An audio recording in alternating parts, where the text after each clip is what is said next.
మధురం మధురం నీ వాక్యం నా త్రోవకు దీపం నీ వాక్యం. యేసు నామంలో మీకు శుభములు సమృద్ధిగా కలుగునుగాక. మధురం నీ వాక్యం అనే కార్యక్రమానికి స్వాగతం.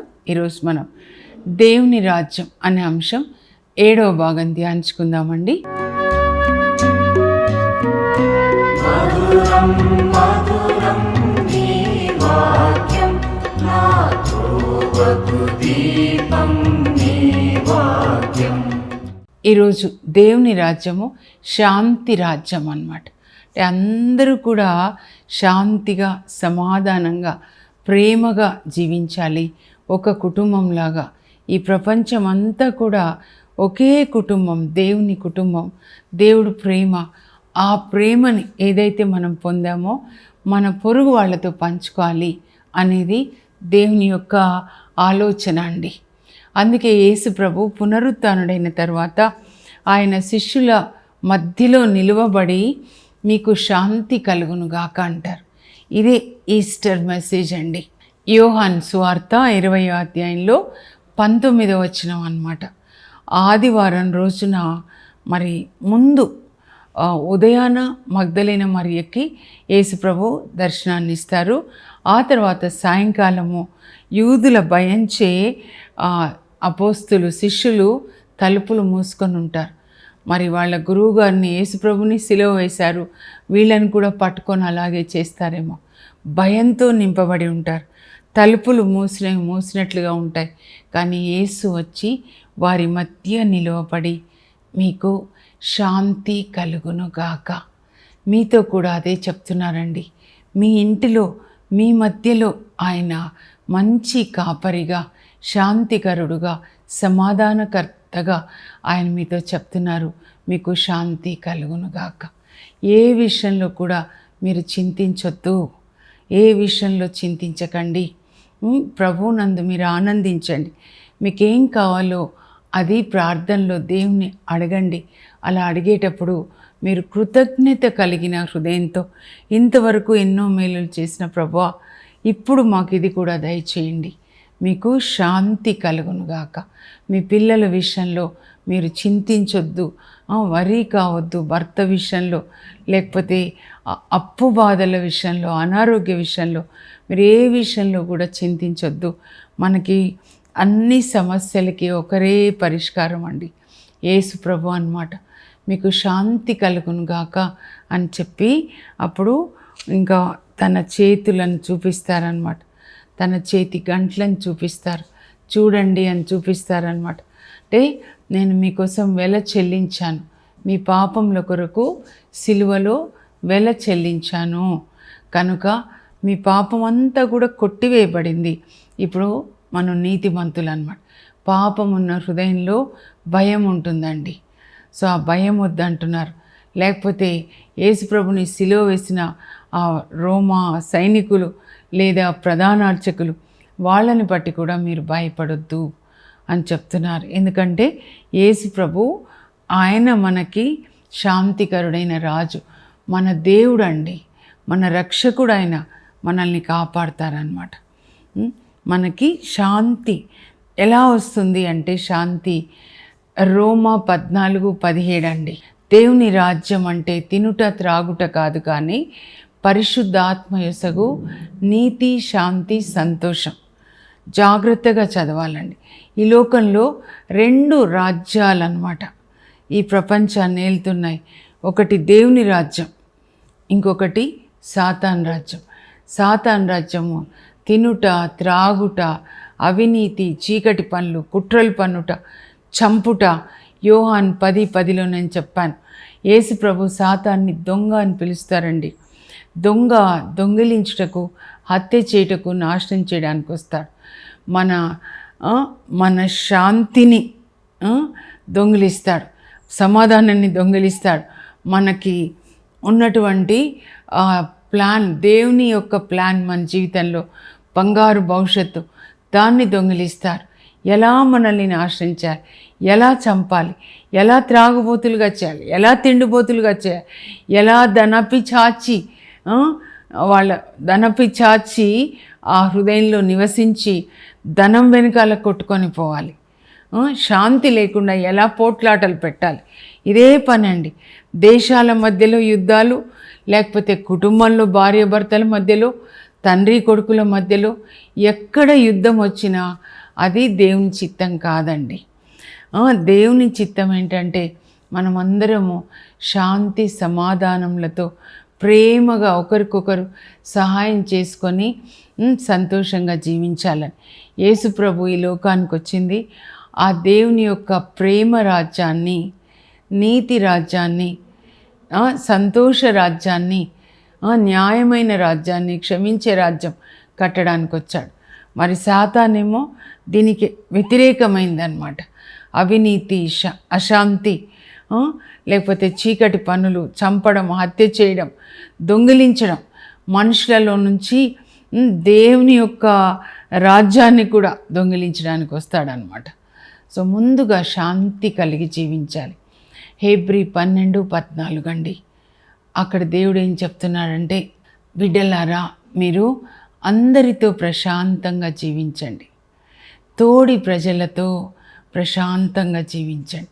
ఇంట్లో కావచ్చు, వర్క్ ప్లేస్లో కావచ్చు, ఎక్కడ ఉన్నా మీరు అందరితో ప్రశాంతంగా జీవించండి.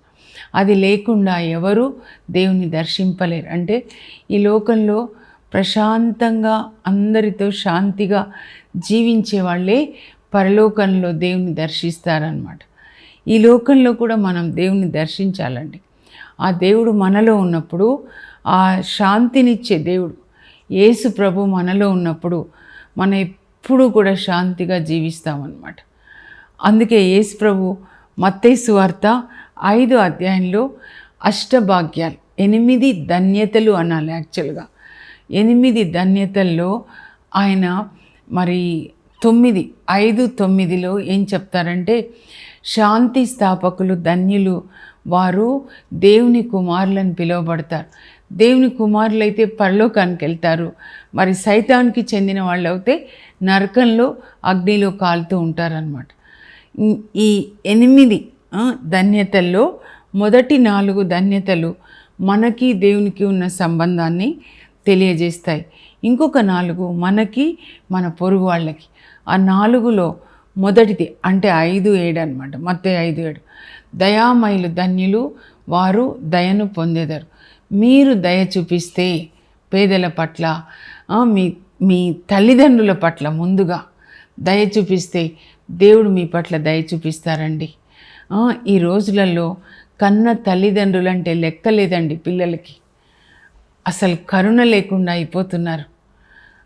కడుపులో మోసి కానీ పెంచిన తల్లిదండ్రులంటే లెక్కలేదు. మరి తోడబుట్టిన వాళ్ళంటే లెక్కలేదు.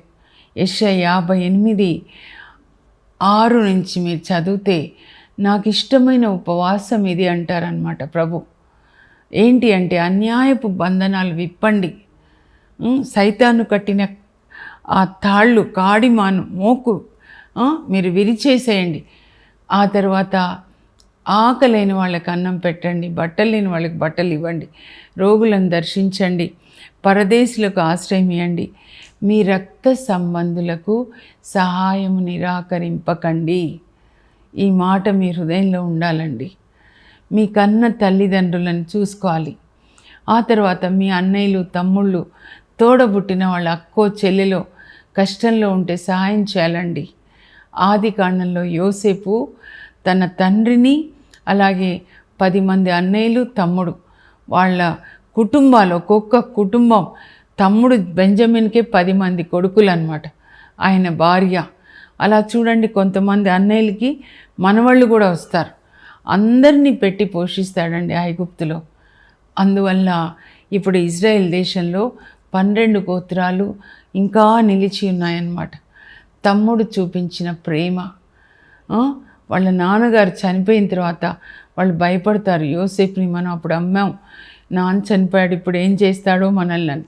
అప్పుడు యోసేపు అంటాడనమాట, వాళ్ళ అన్నయ్యలు అడుగుతారు, మమ్మల్ని మన్నించయ్యా, నాన్న చెప్పాడు మన్నించమని అడగండి, మన్నించమని చెప్పాడు అంటే యోసేపు ఏడుస్తాడండి. ఏడ్చి మీరు భయపడొద్దు, నేను దేవుణ్ణా ఏంటి, మీరు నాకు కీడు తలపెట్టిన దేవుడు అందరికీ మేలు కలగడానికి దాన్ని నాకు మేలుగా మార్చారు. నేను మిమ్మల్ని మీ పిల్లల్ని పోషిస్తాను అని అన్నయ్యలతో ప్రేమగా మాట్లాడతాడండి. వాళ్ళని ఆదరిస్తాడనమాట. 70 మందిగా మరి వాళ్ళు ఐగుప్తుకు వెళ్తారు వాళ్ళ నాన్నతో కలిసి, యోసేపు వాళ్ళ సోదరులు. కానీ వాళ్ళు తిరిగి వచ్చేటప్పుడు 6 లక్షల మందిగా వస్తారు. అంత కరుణ చూపిస్తాడండి. వాళ్ళు ఉండడానికి రాజు దగ్గర పర్మిషన్ తీసుకొని ఒక పట్టణమే వాళ్ళకి ఇప్పిస్తాడు, గోషెన్ పట్టణం అన్నమాట. అలాంటి కరుణ ఉండాలండి. యేసు ప్రభు కరుణామయుడు, ఆయన పేరు చెప్పుకునే వాళ్ళు కరుణ కలిగి ఉండాలి. మీ హృదయంలో ఎప్పుడైతే నీతి ఉంటుందో, కరుణ ఉంటుందో, మీకు శాంతి ఉంటుందండి. అందుకే యెషయా 32లో మీరు 18 చదివితే చక్కగా ఉంటుంది. అక్కడ యెషయా 32:18లో దేవుడు ఏం చెప్తారంటే, నీతి వలన శాంతి కలుగుతుందంట, శాంతి నుంచి సంతోషం వస్తుందంట. ఎవరు నీతిగా జీవిస్తారో వాళ్ళందరికీ కూడా శాంతి అన్నమాట. ఏం చెప్పాలి నేను అడుగుతున్నాను వచ్చేటప్పుడు కారులో, అమ్మ సూర్యుడి నుంచి వెలుగు ఎట్లా వస్తుందో, ఒక బావిలోంచి నీటి ఊట వచ్చినట్లుగా నీతిమంతుల హృదయంలో నుంచి ఎప్పుడు శాంతి వస్తుంది. వాళ్ళు ఎప్పుడు పీస్ఫుల్గా ఉంటారు. అందరితో కూడా నీతిమంతులు ఎక్కడ ఉంటే చుట్టూ వాళ్ళకి ఆ పీస్ వేవ్స్ వస్తాయన్నమాట. Saint Francis of Assisi, Gandhi గారు మనం చూడండి, మదర్ తెరీసా తల్లి, కానీ గొప్పవాళ్ళు చాలామంది ఉన్నారండి. మన్మోహన్ సింగ్ గారు, లేకపోతే రతన్ టాటా గారు. చూడండి వాళ్ళు ఎప్పుడు ఎట్లా ఉంటారంటే నీతిగా జీవించారు కనుక వాళ్ళు ఎక్కడ ఉన్నా కూడా చుట్టూ ఉన్న వాళ్ళకి పీస్ ఉంటుందండి. అందుకే సెయింట్ ఫ్రాన్సిస్ ఆఫ్ అసిసి ఆయన ప్రార్థన ఏంటంటే, O Lord make me a channel of your peace. పరలోక తండ్రి, నన్ను నీ శాంతి దూతగా మార్చయ్యా. హృదయం నిండా యేసుప్రభు వాక్యం అన్నమాట. ఆయనను చూస్తే యేసుప్రభు అని పిలిచేవాళ్ళంట. ఆయన ముఖం చూస్తే అంత ప్రశాంతంగా ఉండేది. అది చూడగానే చూసే వాళ్ళకి ప్రశాంతత. నన్ను నీ శాంతి దూతగా మార్చు ప్రభా. పీస్ ఎప్పుడు వస్తుందండి?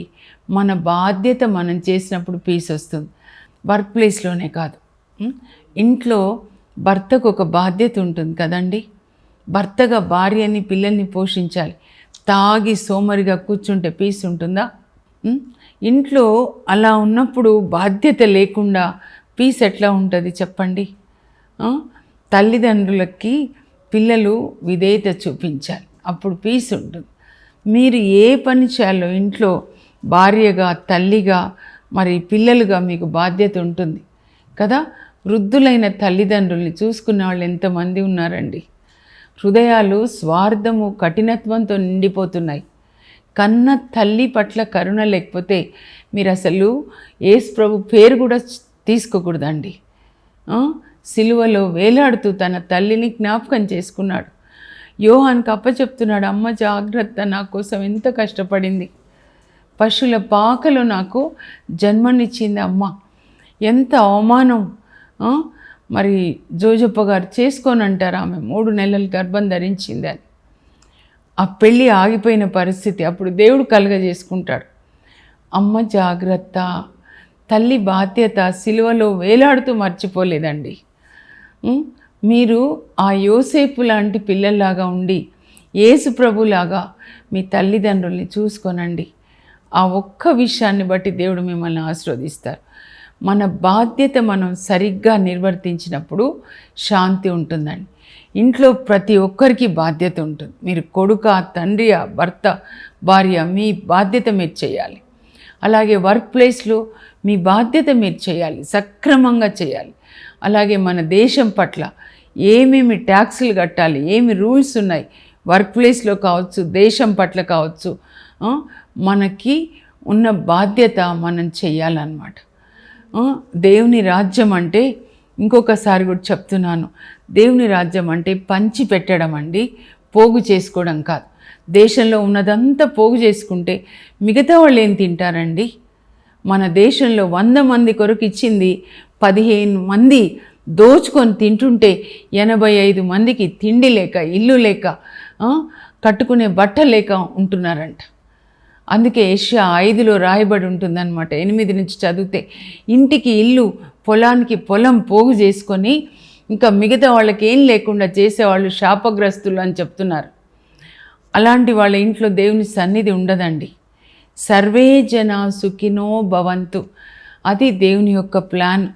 ఆయన భూమిని సృజించినప్పుడు అందరూ సుఖంగా ఉండాలి, సంతోషంగా ఉండాలి, అందరూ శాంతిగా ఒకరికొకరు సహాయం చేసుకుంటూ పంచుకోవాలి. నీలాగా నీ పొరుగు వాళ్ళని ప్రేమించండి.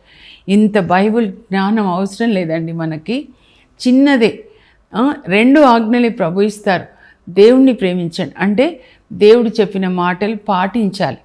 ఒక్క అష్టభాగ్యాలు పాటించండి. మత్తయి సువార్త 5లో 3 నుంచి 10 వరకు, పాత నిబంధనలో నిర్గమకాండ 20లో 10 ఆజ్ఞలు, అది తండ్రి దేవుడు బోధిస్తారు. ఇంతవరకు ఇదే బేస్ అండి. మొత్తం పాత నిబంధన అంతా కూడా 10 ఆజ్ఞలు అనే పునాది మీద కట్టబడింది. నూతన నిబంధన అష్టభాగ్యాలు అన్నమాట. దయామయులు ధన్యులు, వారు దేవుని దయని పొందేది. హృదయ శుద్ధి గల వారు ధన్యులు, వారు దేవుని దర్శింతురు, అంటే పరలోకానికి వెళ్తారు. పసిపిల్లల్లాగా పావురం లాంటి హృదయం మనకున్నట్లయితే, పరిశుద్ధమైన హృదయం, ఎవరిది దోచుకోవాలి, కుట్రలు పన్ని చంపాలి, ఎవరి గురించి చెడు మాట్లాడి వాళ్ళ పేరు చెడగొట్టాలి, అలాంటి ఈ ఆలోచనలు సైతాన్ పెట్టేవన్నమాట. దేవుడు పెట్టే ఆలోచనలు అందరికీ మేలు చేయాలి.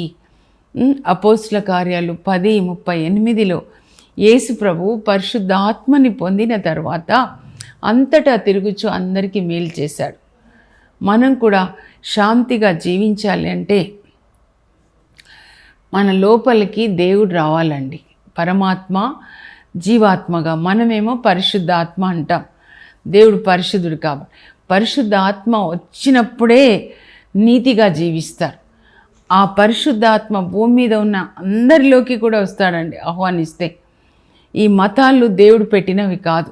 దేవుడు స్థాపించిన రాజ్యము ప్రేమ రాజ్యం, నీతి రాజ్యం. మళ్ళా చెప్తున్నాను, శాంతి రాజ్యం. అందరూ ఒక కుటుంబంలాగా ఉండాలి, సమాధానంగా ఉండాలి. ఒక మనిషికి అవసరం వచ్చినప్పుడు, కష్టం వస్తే ఆదుకోవాలండి.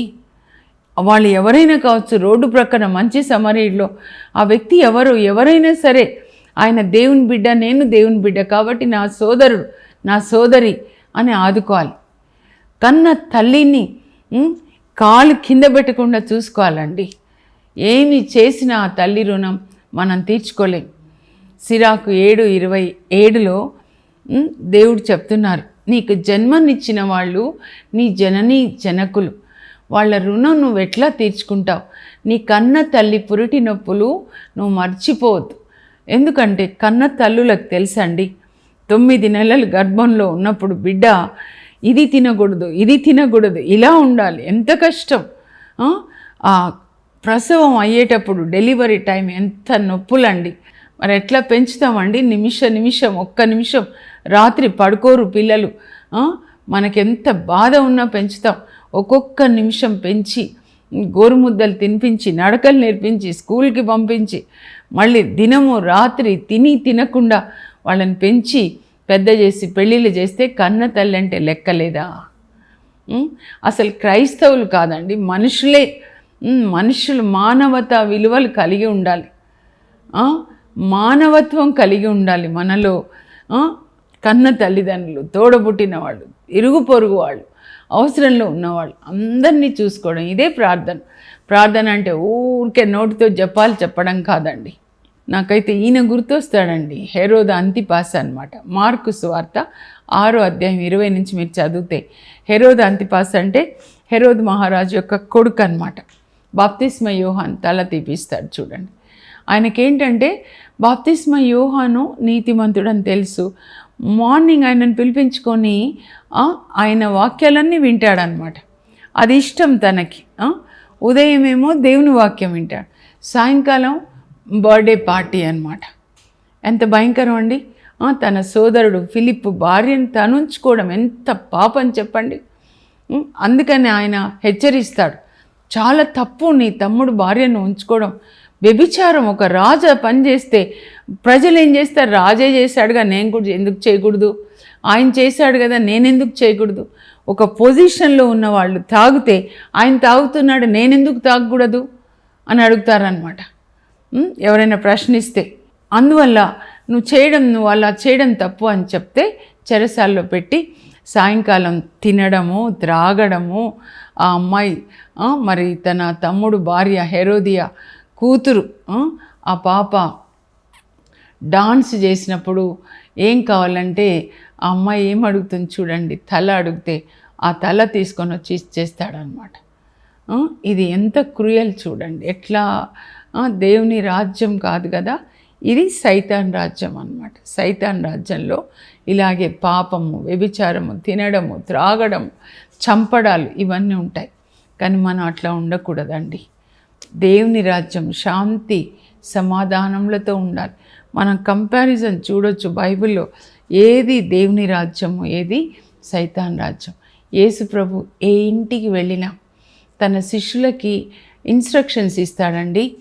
లూకా సువార్త 10లో 72 మంది శిష్యులని ఆయన పంపిస్తాడండి సువార్త బోధనకి. ఇద్దరిద్దరుగా పంపిస్తాడు. ఎప్పుడు ఇద్దరిద్దరుగా వెళ్ళాలండి. అప్పుడు వాళ్ళకి కొన్ని ఇన్స్ట్రక్షన్స్ ఇస్తాడనమాట.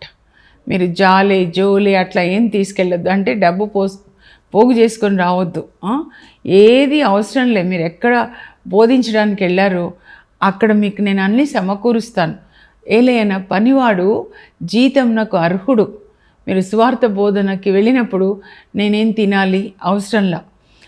అయితే మీరు ఏ ఇంటికి ప్రవేశించినా ముందుగా ఆ ఇంటికి సమాధానం కలుగునుగాక అని ఆశీర్వదించండి. సో నేను కూడా ఇప్పుడు ఆశీర్వదిస్తున్నాను మిమ్మల్ని అందరినీ.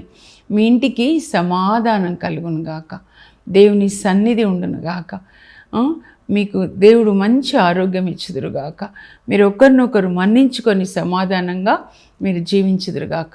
సమాధానం రావాలంటే క్షమాపణ కూడా చాలా ముఖ్యమైందండి. ఒకరినొకరు మనం క్షమించుకోవాలి.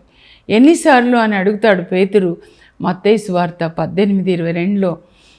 అది 18వ అధ్యాయం ఏంటంటే సోదర ప్రేమను గురించినటువంటి ప్రసంగం, అంటే సందేశం, మెసేజ్ ఆన్ బ్రదర్లీ లవ్ అన్నమాట.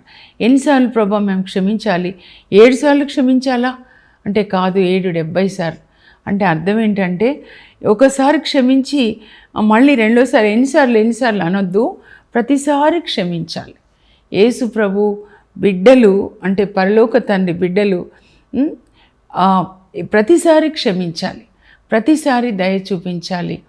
అది మన మొదటి లక్షణంగా యేసు ప్రభు మనలో ఉంటే మనం ఎప్పుడు కూడా ఒకరినొకరు క్షమించుకుంటామండి. కొలోసి 3:12-17 వరకు చూడండి. మీరు దేవునికి ప్రియులు, పరిశుద్ధులు కనుక దయా, కనికరం, వినయము, సాత్వికత, ఓర్పు ధరించుకొనండి. మనం ధరించుకొనవలసినటువంటి వస్త్రాలు అన్నమాట. దయ కలిగి ఉండాలి. దయ ఉన్నప్పుడు క్షమిస్తామన్నమాట. కనికరం కలిగి ఉండాలి, అప్పుడు సహాయం చేస్తామన్నమాట. ఓర్పు కలిగి ఉండాలి. కొన్నిసార్లు పిల్లల విషయంలో, భర్త విషయంలో ఓర్పు, పనిచేసే చోట కూడా తొందరపడి మాట్లాడకూడదు. వినయం అంటే ఏంటంటే తగ్గింపు స్వభావం అండి. సేవ చేస్తారు వినయం ఉన్నవాళ్ళు. యేసు ప్రభులాగా శిష్యులకి బ్రేక్ఫాస్ట్ తయారు చేస్తారు, వాళ్ళ కాళ్ళు కడుగుతారు. మరియ తల్లి కానాపల్లి పెళ్ళిలో వెళ్ళి సాయం చేస్తారు. ఎలిజబెత్ అమ్మకి 3 నెలలు సేవ చేస్తారు. వినయం ఉన్నవాళ్ళు తగ్గింపు స్వభావాన్ని కలిగి ఉంటారనమాట. సాత్వికత, ఓర్పు మీరు అలవర్చుకోండి. ఇలా మనం జీవించాలండి. యేసు ప్రభు యొక్క వాక్యము ఆయన మనలో ఉంటే మనం ఎప్పుడు కూడా అందరితో శాంతిగా జీవిస్తాం.